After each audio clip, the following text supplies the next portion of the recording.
Hey, what's up, guys? Mr. Dan here, back again. As a matter of fact, I'm right back right after. It's nice and quiet right now, so figured I'd do a couple of reviews. Uh, this is right after I recorded my review for Farewell Friend, so I angled the iPad this way so you can see my Spock shirt. Uh, I had my granddaughter trying to do this today. It was pretty funny. But short and sweet, this is one I'm pretty sure I got from Hamilton Book. Turns out this was a Canadian independent film, The Demolisher. Just kind of intrigued by the title, the cover art, and the description. It's a vigilante story, a powerful, jolting entry in the vigilante genre from Bloody Disgusting. When he finds you, run. Okay. Um, I was kind of thinking, like, hypothetically, if I were to start doing the ABCs of horror, I'm not saying I am. In my mind, I'm like, what can I do for A, B, C? Well, then I was thinking D. Would this be horror? Well, Bloody Disgusting reviewed it, and there's a scene where he takes one of these nightsticks and he does something with it. We'll get to that in a moment. But there's a couple of gory scenes in here, so I guess you could squeeze it in there. Um, yeah, okay. So I have to admit, I started this movie at 3:45 this morning because I've been cleaning out a storage unit, and I was pretty tired, and I also watched the granddaughters yesterday and today. So I was pretty tired yesterday, so I went up to, as soon as I went upstairs to put my head down and watch a movie, boom. I don't think I made it past the opening credits, but I got up early. Anyway, so either there's some plot points that were connected here, or I missed something. So I fully will admit to you, I'm never going to say that I got everything. I'll tell you what I missed, and if anyone's seen this, you guys let me know. Anyway, in the beginning of the film, and I like the way that the film kind of opens, and you have to be a little patient and learn about what happened through flashbacks. That's 100% fine. I like that. You don't have to have a linear story necessarily, but there were some things thrown in there. Ultimately, in the end, didn't make a whole lot of sense. There's a couple scenes of people out in nature, riding like dirt bikes, and I was like, well, that's going to come into play, I guess. And I guess maybe it did, because there's a scene where somebody gets on a motorcycle in the city. It just seemed kind of like a weird kind of memory that was thrown in that didn't connect with the events. At any rate, a female police officer gets assaulted on the job as she's trying to take down what appears to be a religious cult, but also what appears to be, they got this gang wears jackets with howler monkeys on the back.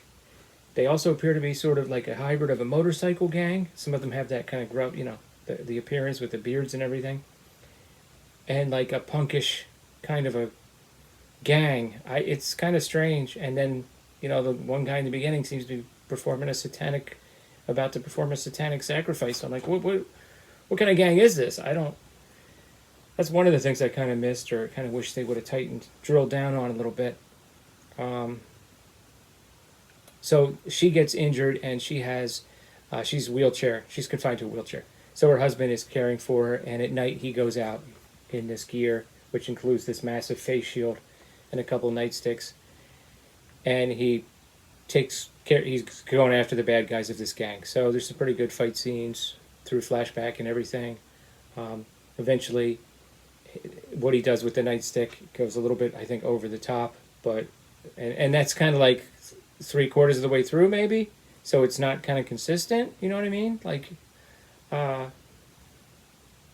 and there's another woman, and she's having some kind of difficulty. She's going to a support group, and I think she has some kind of a spinal issue. She's walking and running. She even goes running, but then she goes and says, "Oh, it was so hard running today. It hurt more than I thought." So she's having some issues. She's trying to do like therapy, and she has a necklace. She takes it to a pawn shop. They don't want it. The vigilante guy goes after her. She runs to the gang. They sort of protect her. And then there's like a whole chase, and he takes out some more members of the gang. And I'm not really going to get into the climax, but I was like, wait, what is the connection here? Was he at the support group with her and I missed him? I almost rewound it, but I didn't. I was a little confused. I got to be honest with you. Yeah, I just didn't get what his fixation on her was. There are some scenes where his anger starts to get out of control, and he starts to take it out on people who were not really like the hardcore criminals. He has an alarm too, so he has to get home in the morning because his wife needs help with everything, bathing, eating, you know, everything. And they're kind of stuck there because that's where she gets her therapy, so they can't move to the country and all this stuff. Uh, I don't know. I just kind of missed some things. And also, it says on the back here, he goes into he every night he goes out. His tenuous grasp on reality weakens with each foray into the urban decay that surrounds him. Well, I think this was filmed in Toronto. I think. I think the needle. That's not a needle. The one tower, the CN tower. I think my wife went to that restaurant in there. That's in the background in one scene. The city looks pretty clean. It's not that gritty. I mean, you can always find a few parts of a city that look a little dirty, but overall, it doesn't look that gritty. It doesn't have a gritty feel, and they also opt for like a synthesizer based kind of a soundtrack, like a sleek. I don't know if it's vaporwave. If I'm using the wrong terminology, I know people are going to get upset, but I kind of like it. There's one scene where they're playing the music, and then they cut to another scene, and it cuts off, and then they go back and they play like a half a second of it, and that was a little weird to me, editing wise as far as that. But the music was okay. I kind of like that genre of music, but it was, were they going for like a grittiness or like a sleek kind of a thing? And sometimes the way they filmed him, yeah, he looked pretty cool for sure. Overall, I guess I would say the film didn't gel for me. Overall, somebody like Hobbs Har, I think would still be willing to take a chance on this. Maybe Jason, Horrific Nightmares, JM, Joe the Horror Man. It was not that long at all. I think it was less than 86 minutes. So, yeah, and again, apologies if I missed something. I did. There was a movie once where something didn't make sense to me, or I focused a lot on the truly wacky parts of the movie, and I also, in passing, mentioned I didn't connect something in the plot, and sure enough, I got an email from the director, like, who pretty much explained what I missed, and I think he was right.